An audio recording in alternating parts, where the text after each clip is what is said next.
ఆరాధ్య 35వ భాగం. అలాగే అన్నట్లు తల ఊపాడు సృజిత్. ఉపేంద్ర సృజిత్ వేలు పట్టుకుని వెళ్ళొస్తా హేమంత్ అంటూ బయటకు నడుస్తుంటే ఆయన పక్కన శార్వాణి నడిచింది.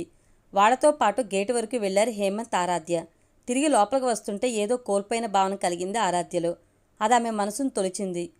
తండ్రి ఎలాంటి వాడైనా ఎదిగిన కొడుక్కు తండ్రి తండ్రిలాగే కనిపిస్తాడు. తండ్రిలో రాక్షసుణ్ణి, దుర్మార్గుణ్ణి చూడాలన్నా చూడలేడు. ఒక విధమైన రక్తపాసం అడ్డొచ్చి కోపతాపాలను పలచపరుస్తుంది. నిప్పు మీద నీళ్లు చల్లినట్లు చేస్తుంది. అదే ఈ మానవ సంబంధాల్లోని అద్భుత తత్వం. అందుకే తండ్రిలో ఎంత వ్యతిరేక లక్షణాలు ఉన్నా కొడుకు తండ్రిని చంపడు, తండ్రి కొడుకుని చంపడు. అందుకేనేమో డబ్బును ప్రాణంగా భావించే ఉపేంద్ర కూడా వ్యాధిగ్రస్తుడైన కొడుకుని వదిలేయమని భార్యతో గొడవపడ్డాడే కానీ తన చేతులతో తను చంపాలని చూడలేదు. చనిపోయాడని మాత్రం ప్రచారం చేసుకున్నాడు. మరిప్పుడు ఆ ప్రచారం బంధువుల్లో ఎలాంటి కలకలం సృష్టిస్తుంది, తన గురించి ఏమనుకుంటారు అన్న భావన ఉపేంద్రలో కలగటం లేదు.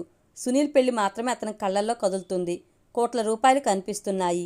ఆ రాత్రికే ఉపేంద్ర అనంతపూర్ వెళ్ళాడు. కోర్టులో అతను తన చెల్లెల మీద పెట్టిన కేసులో గెలిచాడు. డబ్బు వచ్చింది. ఆ డబ్బుని బ్యాగ్లో పెట్టుకుని ట్రైన్ ఎక్కాడు. అంత డబ్బు అతను ఎప్పుడూ చూడలేదు.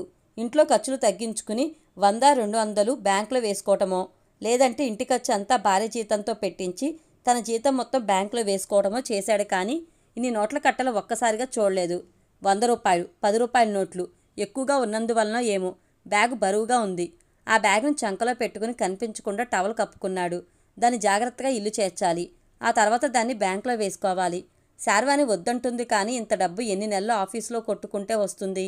వచ్చింది వచ్చినట్లు తినడానికి, ఇంటి రెంట్లకు, కరెంటు ఛార్జెస్కి పోతుంది. కానీ ఇంత డబ్బు మిగలాలంటే ఎన్ని సంవత్సరాలు సేవింగ్స్ పెట్టుకోవాలి?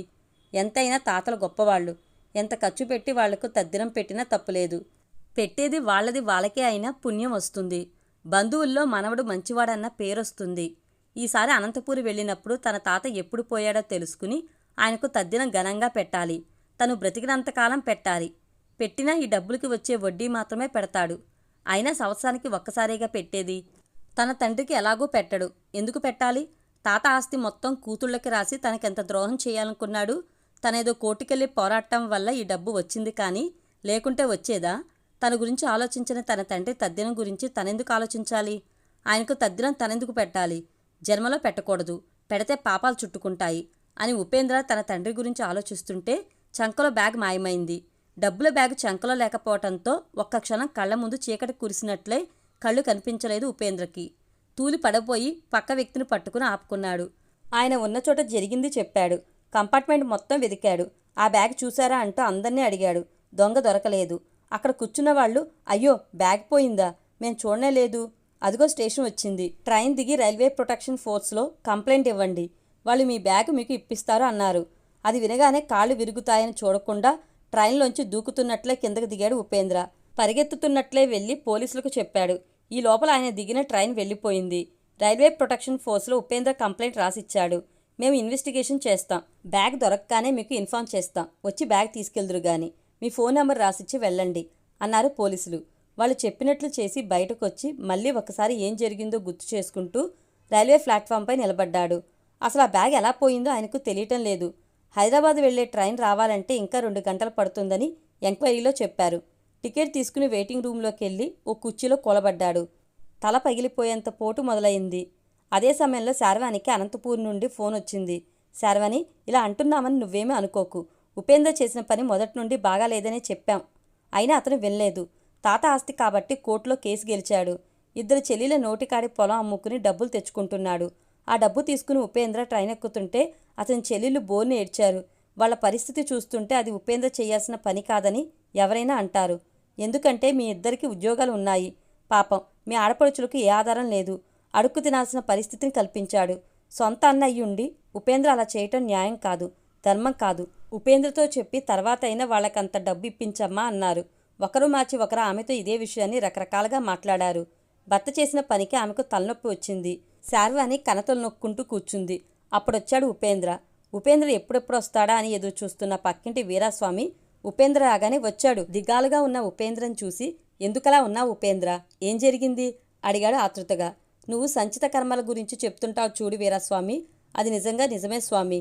ఇవాళ ట్రైన్లో ఓ సంఘటన జరిగింది. అది చూశాక నాకు నీ మాటలే గుర్తొచ్చాయి. బాత్రూంలోకి వెళ్ళి స్నానం చేసి వస్తాను. బుర్రంతా వేడిగా ఉంది. ఈసారి ట్రైన్ జర్నీ ఎప్పుడూ లేనంత దరిద్రంగా ఉందనుకో అంటూ ఆయన బాత్రూంలోకి జొరబడ్డాడు. వీరస్వామి మళ్ళీ వస్తానమ్మా శార్వాణి అంటూ వెళ్ళి చల్లగాలి కోసం తన ఇంటి వెనకాల ఉన్న బాల్కనీలో కూర్చున్నాడు. ఆయన కూడా ఉపేంద్ర పనిచేస్తున్న ఆఫీసులోనే పనిచేస్తాడు. వారం క్రితమే రిటైర్ అయ్యాడు. ఉపేంద్ర కూడా వచ్చే వారమే రిటైర్ అవుతాడు. ఉపేంద్ర బాత్రూంలోంచి బయటకు రాగానే కోర్టులో కేసు గెలుచుకున్నారట, డబ్బు కూడా తెచ్చుకున్నారట. ఏదా డబ్బు? ఒట్టి చేతులతో వచ్చారు, బ్యాగుండాలిగా అడిగింది శార్వాణి. జరిగింది భార్యతో చెప్పుకోవాలంటే సిగ్గుగా ఉంది. మామూలు పరిస్థితుల్లో అయితే చెప్పేవాడేమో. అందరూ వద్దంటుంటే చేసిన పని కాబట్టి తన పని తనకే దుర్మార్గంగా అనిపిస్తుంది. అలా అని ఆ డబ్బులు పోకముందు అనిపించలేదు. అసలు ఆ డబ్బులు ఎలా పోయాయో ఇప్పటికీ మాయగానే ఉంది. మాట్లాడరేమండి? అడుగుతున్నాను కదా, చెప్పండి. వద్దంటున్నా వినకుండా కోర్టు చుట్టూ తిరిగి తెచ్చుకున్నారుగా, ఆ డబ్బేది? ఈసారి తీవ్రంగా అడిగింది శార్వాణి. డబ్బులు దొంగలు కొట్టేశారని చెప్తే శార్వాణి నమ్మవచ్చు, నమ్మకపోను వచ్చు. ఆమెకు కోపం త్వరగా రాదు. వస్తే దాని స్థాయి ఆయనకు తెలుసు. డబ్బులుంటే నేనేం చేస్తానో నీకు తెలుసుగా, మళ్ళీ ఎందుకు అడగటం? తెలియక అడుగుతున్నాను, చెప్పండి. బ్యాంకులో వేసి వచ్చాను శార్వాణి, అందుకే ఆలస్యమైంది. ఆ పాపిష్టి డబ్బు బ్యాంకులో వేస్తే బ్యాంకులో ఉన్న డబ్బులు కూడా పోతాయి. డబ్బులు పోవడం అంటే ఏమిటో ఇన్ని రోజులు మీకు తెలియదు. అవి పోతే గానీ ఆ బాధలు తెలిసిరావు. ఇప్పుడు మీ చెల్లెలు పడుతున్న బాధలు అవే. వాళ్ళ నోటికాడిది తీసుకెళ్లి బ్యాంకులో వేసుకుంటే ఏమొస్తుంది? మీ కడుపు నిండుతుందా, వాళ్ళ కడుపు నిండుతుందా అంది. నన్ను కన్ఫ్యూజ్ చేయకుండా మాటలు ఆపేయి. నేను అసలే మంచిమూడులో లేను. మంచిమూడు ఎలా వస్తుందండి? చేసిన పని మంచిదైతే కదా. మాటి మాటికి నువ్వు ఆ పని ఎందుకు గుర్తు చేస్తావు? ఎన్నిసార్లు గుర్తు చేస్తావు? గుర్తు చేస్తే నీకేమొస్తుంది? అసలు నువ్వు ఇలా అడుగుతుంటే నాకు మెంటలు వచ్చేలా ఉంది. ముందు నువ్వు నోరు మూస్తావా లేదా? నా నోరు మూయిస్తారు, లోక నోరు మూయిస్తారా? లోకంతో నాకేమైనా పని ఉందా? ఇంకా మాట్లాడుతూ నా ముందే ఉన్నావంటే చంపేస్తాను, పో అవతలకి తరిమేశాడు ఉపేంద్ర. శార్వాణి విసుక్కుంటూ వెళ్ళిపోయింది. హేమంత్కి ఈ విషయం చెప్పాలా వద్దా అని ఆలోచిస్తూ కూర్చుంది శార్వాణి. ఉపేంద్రకి మనసు బాగాలేక సునీల్ పెళ్లికి వెళ్ళొద్దనుకున్నాడు. ఆ తర్వాత ఏం ఆలోచించుకున్నాడో ఏమో. కోట్ల రూపాయలు ఖర్చు పెట్టి జరిపించే పెళ్లిళ్ళ గురించి వినటమే కానీ దగ్గరుండి చూసింది లేదు. ఇది మిస్ అయితే జన్మలో ఇలాంటి పెళ్లి చూడలేననుకుని నేను కూడా వస్తాను శార్వాణి అంటూ బయలుదేరాడు. ఆగన్నను తీసుకెళ్దాం, బాబును చూసుకోవాలిగా అని హేమంత్ అంటే వద్దులేండి, బాబు నేను చూసుకుంటాను అంటూ ఆగన్నని ఇంట్లోనే ఉంచేసింది ఆరాధ్య. శ్రీనివాసరెడ్డి నేను రాలేను కళ్యాణి, ఇంటికొచ్చి పిలిచారు కాబట్టి వెళ్లకుంటే బాగుండదు. శార్వాణి గారు వస్తున్నారుగా, నువ్వెళ్ళు సరిపోతుంది అని కళ్యాణమ్మను పంపాడు. అందరూ కలిసి ఒకే కారులో వెళ్లారు. కారు జర్నీ వల్ల కొన్ని గంటల ఆలస్యమైనా పర్వాలేదు, సౌకర్యవంతంగా ఉంటుందనుకున్నారు. ఇంటి ముందు కారు దిగ్గానే సీతాలమ్మ నవ్వుకుంటూ కళ్ళార్పుకుంటూ వచ్చి రండి రండి అంది. అందరికన్నా ముందుగా ఆమె చూపులు సృజిత్ మీద పడి ఈ బాబెవరు అంది. ఆమెకు సమాధానం చెప్పకుండా ఎవరు అడావిళ్ళో వాళ్ళున్నట్లు లోపలికి వెళ్తుంటే ఆరాధ్య ముఖంలోకి చూస్తూ ఆమె కాళ్ళకి అడ్డుపడుతున్నట్లు నడుస్తూ ఎవరే ఆరాధ్య ఈ పిల్లాడు అడిగింది సీతాలమ్మ. ఆరాధ్య ఇబ్బందిని గమనించి ఆ బాబు మా మనవడు సీతాలమ్మ అంది కళ్యాణమ్మ. సీతాలమ్మ కళ్యాణమ్మను అప్పుడే చూస్తున్నట్లు చూసి అమ్మా కళ్యాణమ్మ నువ్వు వచ్చినందుకు చాలా సంతోషం, అందరికీ నమస్కారం అంటూ అందరి వైపు ఒకసారి ప్రేమగా చూసి బోగన్విలియా చెట్టు రాగానే దాని కింద ఉన్న నీళ్ల బకెట్ని కాస్త యువతలకి జరిపి అందులో మగ్గు వేసి కాళ్ళు కడుక్కోండి అంది అభిమానంగా మర్యాదగా. అందరూ ఒకరి వెంట ఒకరు కాళ్ళు కడుక్కుంటుంటే ఇంట్లో చాలా మార్పులు చేశాం ఆరాధ్య, నువ్వు చూస్తే ఆశ్చర్యపోతావు. మన ఇంట్లో కిరాయికి ఉన్న వాళ్ళను నీ పెళ్ళప్పుడు ఖాళీ చేయించలేదు కదా, ఇప్పుడు చేయించాము. ఆ ఇంటికి ఇంటికి మధ్యలో ఉన్న కార్డుబోర్డుని తీయించేసి ఖరీదైన సోఫాలు తెచ్చి వేశాడు సునీల్. బాత్రూంలో టాయిలెట్ రూముల్లో మెరిసిపోయే టైల్స్ బిల్లలు అతికించారు.